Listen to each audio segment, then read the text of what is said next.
हर हर महादेव भक्तों, आज हम आपको इस वीडियो में महाशिवरात्रि व्रत की पौराणिक कथा के बारे में सुनाएंगे। तो अच्छी लगे तो वीडियो को लाइक करना, शेयर करना और कमेंट में हर हर महादेव जरूर लिखना। तो चलिए शुरू करते हैं महाशिवरात्रि व्रत की पौराणिक कथा। एक बार चित्रभानु नाम का एक शिकारी था। जानवरों की हत्या करके वह अपने परिवार को पालता था।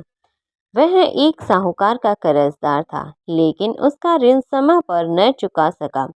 क्रोधित साहूकार ने शिकारी को शिव मठ में बंदी बना लिया।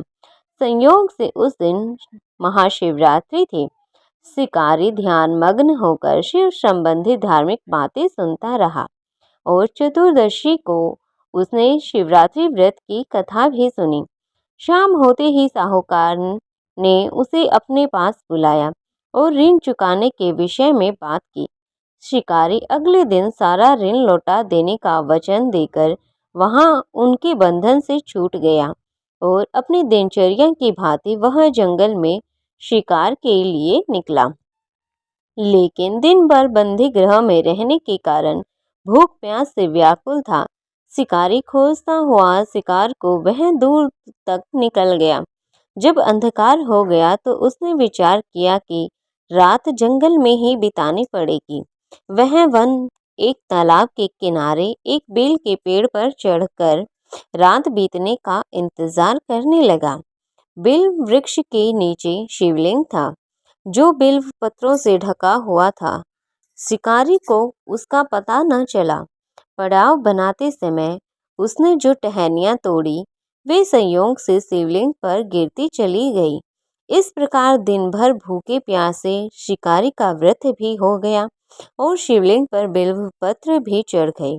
एक प्रहर के बाद रात्रि बीत जाने पर एक गर्भिणी हिरनी तालाब पर पानी पीने के लिए पहुंची। शिकारी ने धनुष तोड़ पर तीर चढ़ाकर ज्यों ही प्रत्यंचा खींची। हिरनी बोली कि मैं गर्भिणी हूँ, शीघ्र ही प्रसव करूंगी। तुम एक साथ दो जीवों की हत्या करोगे, जो ठीक नहीं है। मैं बच्चे को जन्म देकर शीघ्र ही तुम्हारे समक्ष प्रस्तुत हो जाऊंगी। तब तुम मेरा शिकार बेशक कर लेना। इस प्रकार से हिरनी वहां से चली गई। शिकारी ने प्रत्यंचा ढीली कर दी और हिरनी जंगली झाड़ियों में वहीं पर कहीं लुप्त हो गई।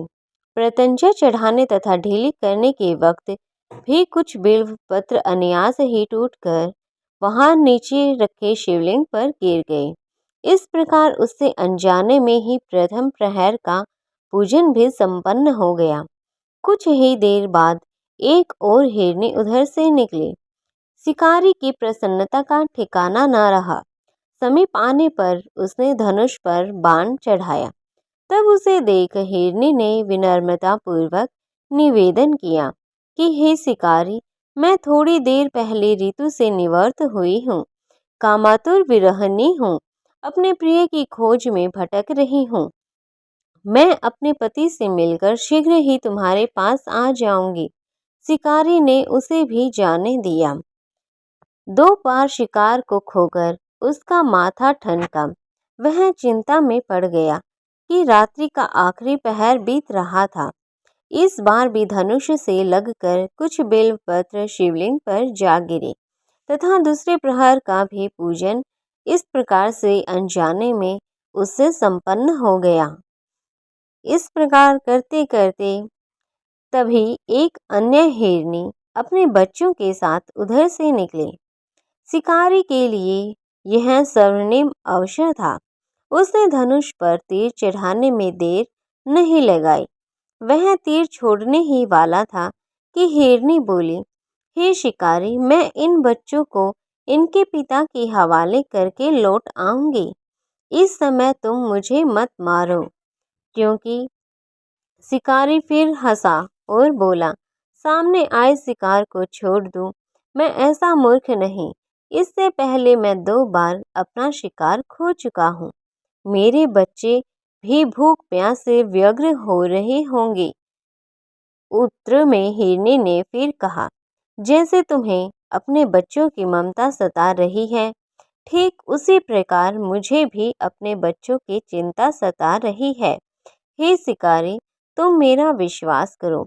मैं इन्हें इनके पिता के पास छोड़कर तुरंत लौटने की प्रतिज्ञा करती हूँ।